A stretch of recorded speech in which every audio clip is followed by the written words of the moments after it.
만나서 반갑습니다, 여러분. 저는 수리논술을 가르치고 있는 전성식 선생입니다. 오랜만에 영상을 다시 올려봅니다.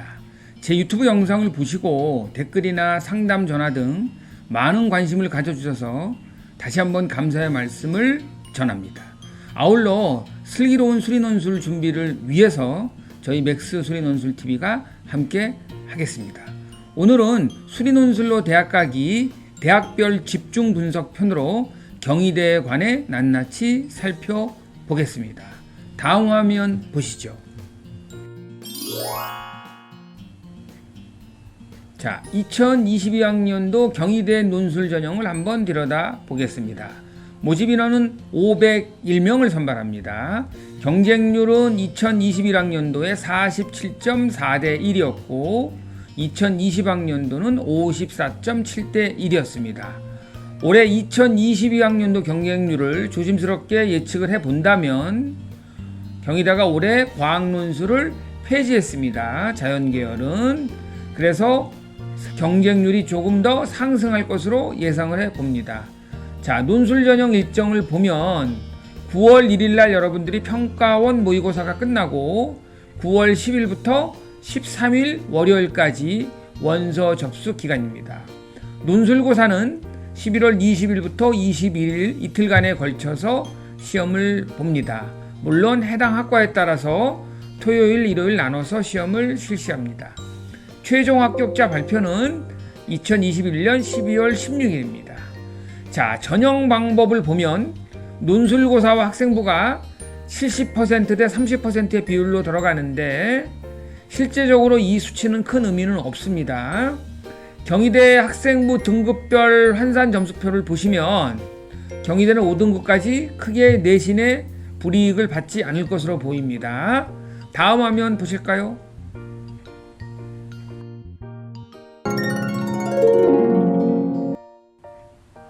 경희대학교 논술 전형 자연계열과 의학계열을 살펴보겠습니다. 출제 과목은 1학년 공통 과목인 수학부터 시작해서 수학원, 수학2, 미적분, 확률과 통계, 기하까지 출제 과목에 포함이 되어 있습니다.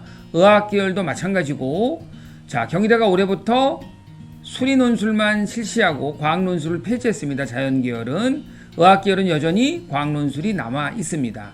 또 과학 과목에는 2과목이 다 포함이 되어 있습니다. 경희대의 난이도는 매우 어렵지도 않고 그렇다고 쉽지도 않은 적절한 난이도의 대학입니다. 물론 다소 계산 과정이 복잡한 문제들이 있기는 합니다만 어느 정도 출제 유형이 패턴화되어 있는 대학입니다. 즉 제시문이 있고 거기에 따른 논제로 구성되어 있는 학교입니다.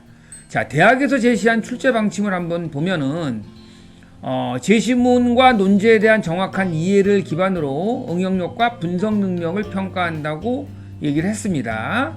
자, 여기에 이해 능력, 논리적 사고 능력, 설명 능력까지 포함시켜서 보겠다는 의미입니다. 경희대는 답을 위주로 하는 결과보다는 문제를 해결해 나가는 그 과정을 더 중점적으로 보겠다는 뜻입니다. 그 다음에 의학계열은 예전에 경희대 의대 문제는 상당히 어려웠습니다. 요즘에 조금씩 쉬워지는 추세이긴 하나 여전히 의대이다 보니까 복잡한 계산 과정을 포함한 문제들이 많이 출제되고 있습니다. 그리고 아무래도 실생활과 실제 상황에 적용하는 활용 능력을 종합적으로 평가하겠다고 출제 방침에서도 얘기를 했습니다. 아무래도 자연계열보다는 의과대학 문제가 조금 더 어렵죠. 그래서 대학에서 제시한 출제 방침도 여러분들이 한번 꼼꼼히 살펴보시기 바라겠습니다. 다음 화면 보시죠.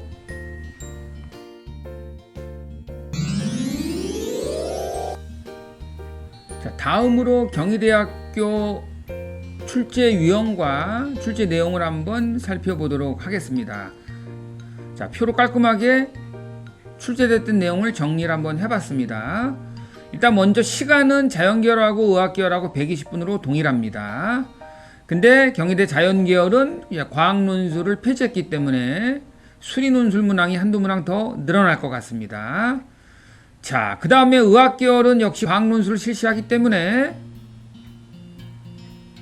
수리 내문항, 과학 내문항 내외로 출제될 것 같고 역시 과학은 2과목이 포함되어 있습니다. 자, 작년도 핵심 개념과 출제 내용을 살펴보면 자, 1학년 공통과정들이 다 연계되어서 들어가 있습니다. 오후에는 확률과 통계편에서 출제를 했습니다. 경희대는 도형을 자주 출제하는 대학입니다. 예를 들어서 출제됐던 도형들을 살펴보면 부채꼴이라든지 그 부채꼴 안에 접하는 원이라든지 또는 반원 또는 그 반원 안에 있는 부채꼴 또는 두 원이 접할 때 또는 작년도 의학계열 기출문제처럼 두 원이 접할 때 그 사이에 또 원이 접하는 이런 규칙성을 발견해서 일반항을 구하는 그런 문제들이 작년에도 출제가 됐습니다. 그리고 보통 길이나 넓이를 구하는 문제가 많이 나오는데 미분을 이용해서 최대값하고 최소값을 구하는 문제라든지 또는 극한까지 물어보는 문제들이 기출문제에 이미 출제가 돼 있습니다.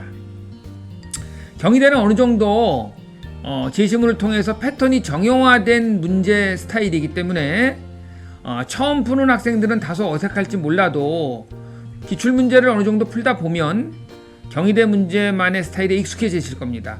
물론 다소 복잡한 계산도 있고 수능처럼 나오지 않는 답이 좀 다소 긴 스타일의 문제들도 있습니다.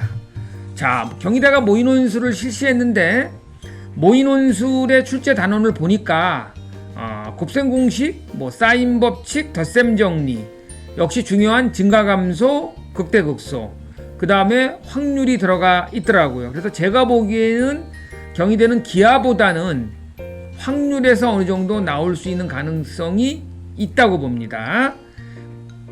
그 다음에 모의논술 통해서 기출문제를 어느 정도 예상해 볼 수 있는데 문항수를 보니까 논제가 4개가 나왔습니다. 그 4문항 안에 소문항이 각각 2문항씩 들어가 있습니다. 그래서 하나는 10점짜리, 하나는 15점짜리 이렇게 해가지고 출제가 되었습니다. 모의논술을 통해서 어느 정도 우리가 그래도 기출문제를 예상해 볼 수가 있습니다. 다음 화면 보실까요?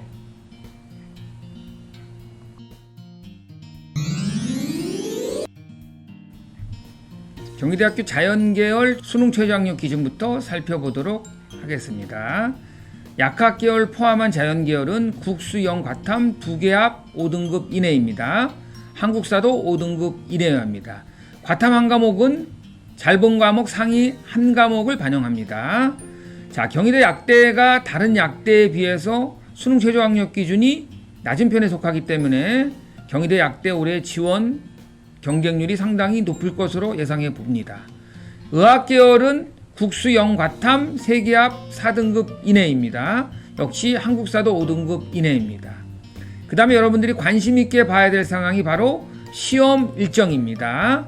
자, 서울 캠퍼스하고 국제 캠퍼스하고 나눠서 실시하는데 자, 요일은 토요일하고 일요일에 걸쳐서 시험을 봅니다.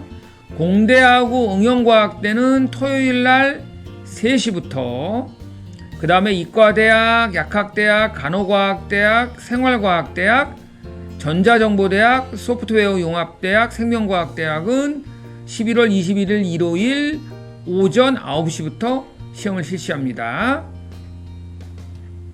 그 다음에 의학계열은 의학과, 한의학과, 치의학과는 11월 20일 화면에 가려 있네요. 15시부터 17시까지 시험을 실시합니다. 자, 여러분들 요 원서 접수 기간이 9월 1일 평가원 모의고사를 끝나고 9월 10일부터 접수입니다. 그래서 요 시험 일정을 잘 살펴보고 작년도 경쟁률하고 모집 인원, 그 다음에 동시간대에 겹치는 학교가 어느 정도인지를 보시고 원서를 접수하셔야 됩니다. 자, 논술 전형은 일반적으로 작년에 경쟁률이 세면 올해 약해지는 경향이 덜어 있기 때문에 그 점도 여러분들이 참고하시면 되겠습니다. 아무튼 경희대 논술 전형 분석을 통해서 여러분들이 경희대학교에 좋은 성적으로 논술 전형에 합격하시길 바랍니다. 저는 다음 대학 편에서 또 만나 뵙겠습니다. 여러분들 감사합니다.